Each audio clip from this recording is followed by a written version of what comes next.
Hey there. So more on the cult that I was born into and escaped 7 years ago. Hi, if you're new here, it was the Exclusive Brethren or the Plymouth Brethren Christian Church. They're worldwide, but I'm talking about the Australian experience because I'm Australian.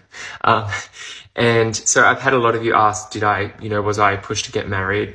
What were my options? How did that look for a gay man, closeted gay man?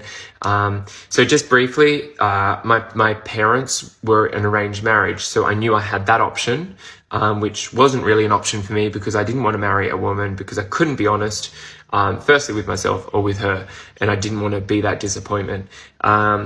Secondly, the second option, which I knew they'd tried on a gay man before, and I was terrified because it happened in Sydney, and the doctor that did that, the Brethren doctor, had his practice closed down over it, but they chemically castrated a young gay man, such pre-60s, 70s, 50s mindset, like they would probably lobotomize somebody if they could, because that's how uneducated they are in terms of things like sexuality. So for me, I knew chemical castration was another. That's what I'd heard. That I knew they did this to this man. So I thought that was a possibility, very real possibility they were going to do that to me.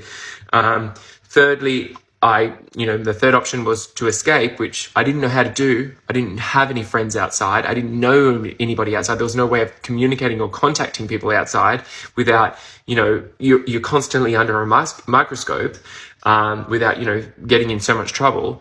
And also I knew what it costs to leave. You're excommunicated when you leave.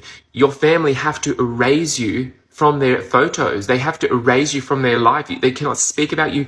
The photo books they have, which I'll share photos of at one point, you're erased from their very photo books. They record the deaths of people in that, but people that leave, they scratch them out. So it's like you don't exist. So that was a very real thing, and I didn't know how I was going to work with that. The fourth option, the only option I really saw, was suicide. And so, I did try to commit suicide. Obviously I had a moment within that of reality, thinking that there is a possibility, that small glimmer of hope that I could leave. I knew that I had two uncles that had left years and years ago, got kicked out, and obviously, had survived the worst.